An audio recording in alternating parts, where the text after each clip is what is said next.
देर रात आए प्रदेश सरकार के आदेशों के बाद पूरे प्रदेश में 3 मई तक लॉकडाउन घोषित किया गया है और इसे सख्ती से इसकी पालना कराने के भी आदेश दिए गए हैं।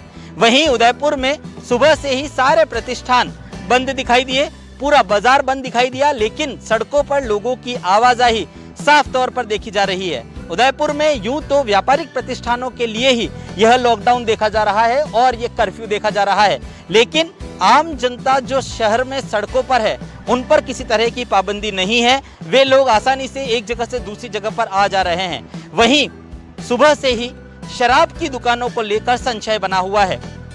जिस तरह से उदयपुर पुलिस प्रशासन लगातार शराब की दुकानों को बंद करवा रहा है, वहीं शराब संचालकों के पास इस दुकान को खोलने के आदेश होने की बात सामने आ रही है।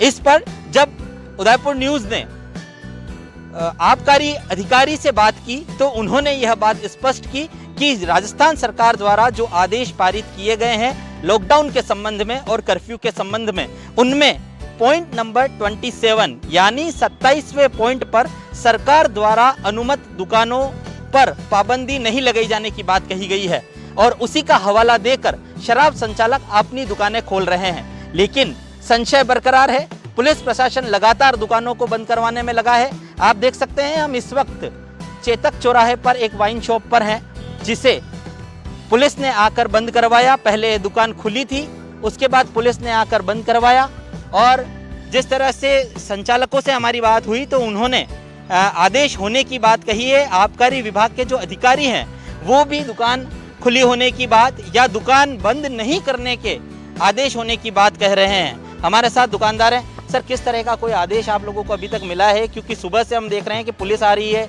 दुकान खुल रही है, बंद हो रही है, क्या कारण है इसके पीछे? सर, सुबह से हमें लिखित में कोई आदेश नहीं मिला है, पर वहाँ से बोल रहे हैं कि सर्कुलर जारी कर दिया है कि आपको शराब की दुकानें किसी भी उसमें बंद नहीं रखनी है। शराब की दुकानें फ्राइडे सैटरडे को बंद रही, वो भी गलत तरीके से बंद रही। बाकी सरकार अनुबंधित जितनी दुकानें हैं सरकार जो संचालित कर रही है उन दुकानों को खुले रखना है। और ये उस लॉकडाउन ये जो अभी लगा है ये अभी जो मुख्यमंत्री जी ने सर्कुलर जारी किया उसमें लिखा हुआ है साहब कि आप अनुशासन पखवाड़ा।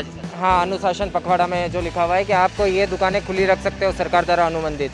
अब ये सरकार द्वारा अनुबंधित ही दुकान है, सरकार का माल है, सरकार का माल हम लोग बेच रहे हैं, ये सरकारी दुकान है तो हमको खोलने का बिल्कुल पूरा अधिकार होना चाहिए। अब सुबह से हमको 10 बार तो दुकान खुलवा दिए, 10 बार बंद करा दिए। आबकारी अधिकारियों से बात कर रहे हैं तो क्या कह रहे हैं? आबकारी अधिकारी बिल्कुल साफ सुथरे अक्षरों में बोल रहे हैं कि ये दुकानें खुलनी चाहिए। आपको कौन बोल रहा है दुकान बंद करने के लिए? बंद कौन करवा रहा है? बंद संबंधित अधिकारी थाने के, और थाने की जो गाड़ी आती है वो बोलते हैं हमारे पास कोई आदेश नहीं, आपके पास लिखित आदेश हो तो बताओ। हम बोल रहे हैं कि लिखित आदेश उस सर्कुलर में जारी है, उसमें लिखा हुआ है साफ सुथरे अक्षरों में कि पॉइंट भी दे रखा है, पॉइंट 6 नंबर ऐसा कोई नंबर है, उसमें लिखा हुआ है कि आप सरकारी अनुबंधित सारी दुकानें खुली रखिए। आप कहा जा सकता है कि आबकारी विभाग के अधिकारियों या विभाग की प्रशासन से तालमेल नहीं होने की वजह से यह असमंजस बना हुआ है। आपने बिल्कुल सही फरमाया, ये तालमेल का ही अभाव है। अगर आबकारी विभाग संबंधित पुलिस विभाग को पुलिस अधीक्षक महोदय को लिख के दे दे कि भाई ये शराब की दुकानें इस उसमें नहीं आती है, बंद के उसमें, तो फिर हमें कोई समस्या नहीं है।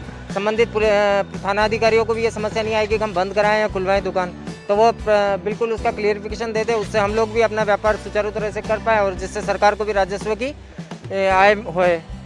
ऐसा आपको बता दें कि जिस तरह से सुबह से ही ये असमंजस की स्थिति बनी हुई है, वहीं आबकारी अधिकारियों का कहना है कि लॉकडाउन के लिए और कर्फ्यू के लिए जो राजस्थान सरकार की गाइडलाइन जारी की गई है उसमें पॉइंट नंबर 27 यानी 27वें नंबर पर सरकार द्वारा अनुमत जो दुकानें हैं उनको इस लॉकडाउन से दूर रखा गया है और उसी पॉइंट का हवाला देते हुए आबकारी अधिकारी दुकानों को खोलने की बात कर रहे हैं। लेकिन उदयपुर में पुलिस प्रशासन और आबकारी विभाग का आपसी सामंजस्य नहीं बैठ पाने की वजह से तमाम शराब संचालक, तमाम शराब के जो ठेके हैं, उनके जितने भी दुकानदार हैं वह सुबह से ही असमंजस में हैं। संभवतया शाम तक स्थिति क्लियर हो जाएगी और शराब संचालकों को ये जो ठेकेदार हैं जिन्हें जो इनके शराब के जिनके ठेके हैं उन तक भी यदि अगर लिखित में आदेश आ जाता है तो उनके लिए भी सहूलियत रहेगी और आम जनता को भी अपने सोमरस के शौक पूरा करने के लिए किसी तरह की पाबंदी है या नहीं, यह स्थिति भी क्लियर हो पाएगी। अभिषेक जोशी को सहयोगी कमल वसीटा के साथ दीजिए इजाजत। नमस्कार। बुक करवाइए 2 BHK फ्लैट्स नवरात्रि के अवसर पर और पाइए अगले 20 साल तक 200 यूनिट इलेक्ट्रिसिटी प्रति माह बिल्कुल फ्री। साथ ही loan processing fee, parking, club house membership सब फ्री। GST एवं स्टैम्प ड्यूटी 100% फ्री और 2.67 लाख तक की सब्सिडी भी। ऑफर 30 अप्रैल तक ही। राजस्थान का number 1 affordable housing project Vaidehi premium housing, सपनों का घर शहर के अंदर।